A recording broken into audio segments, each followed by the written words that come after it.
How's it guys, and welcome to another YouTube video of our bucket tour. And today we're doing a run through and a lovely review for you guys of our stay at Pilansberg National Park. Yeah, so basically we finished up at Kruger National Park and we headed off to Pilansberg. We've had so many people, encourage us to go and visit Pilansberg and just to see what it's all about, and it did not disappoint. Yeah, it was actually not part of our journey initially. We were going to go head through the borders by which gate was it? Bait Bridge. Yeah. And we had quite a few people message us saying, no, don't go through that gate. So we thought, oh well, Pilansberg is on the route to the next nearest gate for us. So we thought, why not stop there, enjoy it and see what it's all about. And we are so glad we did. Yeah, I mean, it was awesome. We booked at a campsite called Bagatla, which is sort of like northern side of the park. You don't actually camp inside the park. You sort of just outside the gate. I would say probably 300 or 400 meters from the gate. And yeah, it was a beautiful campsite, very spacious, beautiful swimming pool. It's got a little shop, not very well stocked, so you probably have to make sure you're pretty well stocked up before you arrive. But yeah, we also booked over Easter weekend, which we wouldn't recommend. It was extremely busy. Yeah, you couldn't fit a needle in between the tents and the caravans that were there, but yeah, and to our benefit, they were there for 2 nights.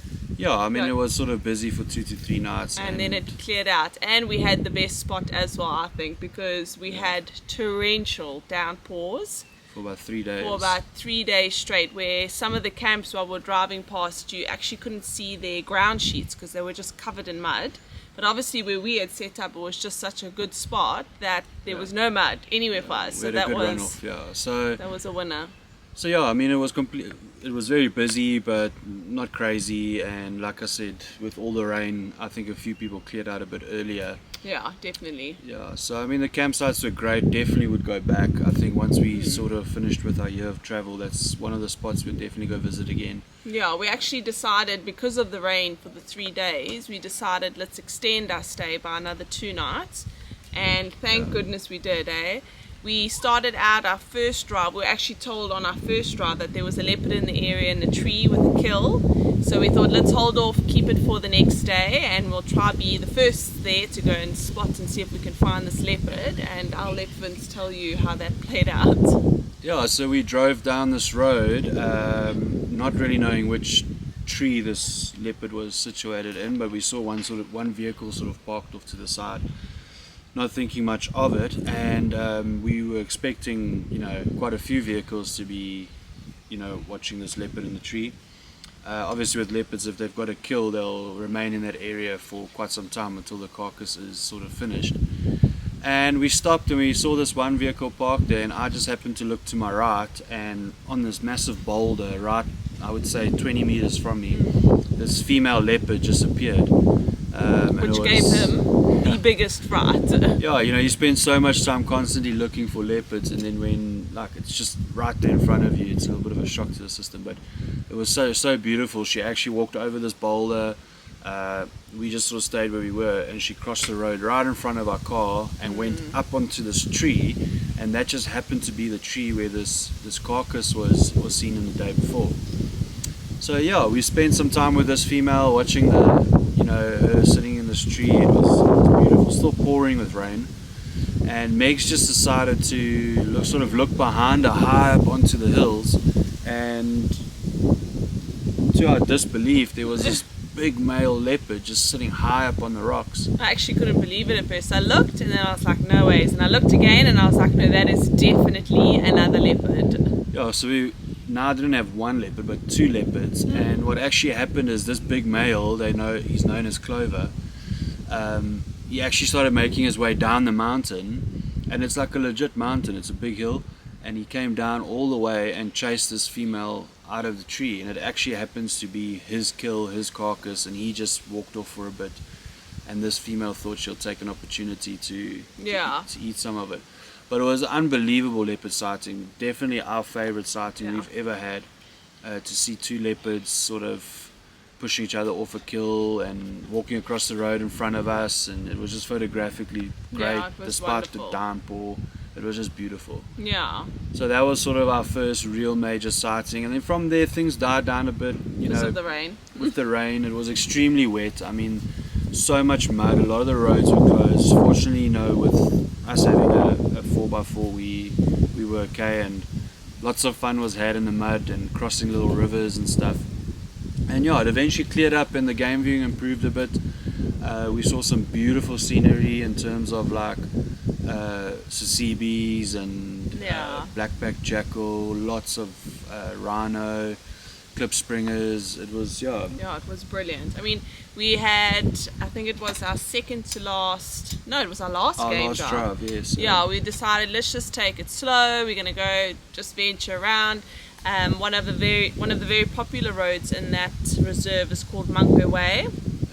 So we decided let's go through there because the terrain changes quite often as you're going through there. It opens up to nice beautiful plains. You also get a bit of a forest feel, and there's a lot of cliffside viewing as well. So we decided, okay, let's take a drive along there, and jeepers, we just saw so many animals when I say that, I mean all at once. Like in one open space, we had wildebeest, sebis, zebras, giraffes, blackback jackals, clip springers, chameleons. Like it was actually unbelievable. Yeah, it was such a busy little section of that road. Yeah, it was stunning, which you'll see now in our video because we managed to capture quite a bit of it. So then we decided let's go back to camp early, have a nice chilled one, like a bra, and then we can get obviously in bed early because the next day we're leaving for Botswana's border. So Vince obviously decides, no, let's just do one more loop and let's see, like, what's the worst that could happen. So we did this little loop that I quite enjoyed. We haven't really seen much on that loop. I forgot the name now. But it's sort of right next to the main dam system off the main road. It's quite rocky, so I was thinking, maybe another leopard sighting could be seen there. And as we came around the corner, there were like 30 cars just piled up.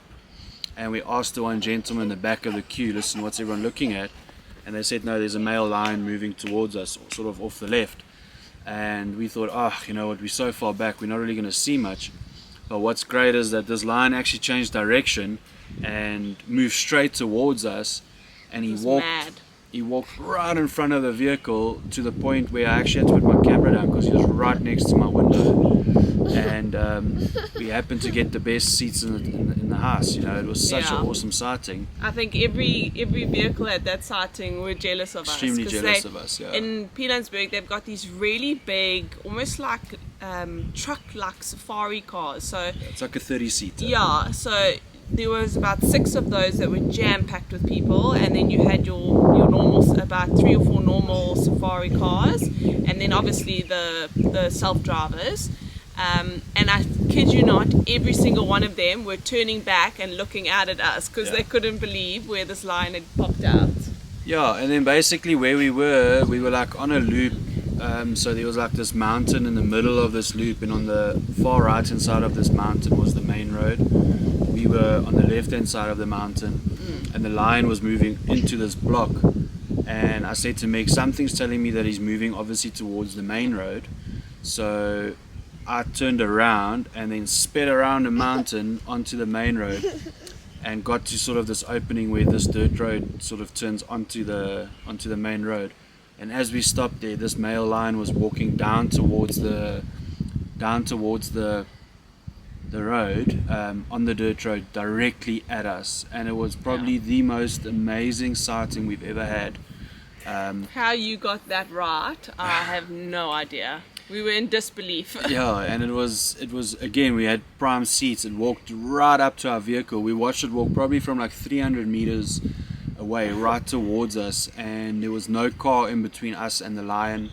They were all sort of stuck behind the lion following it.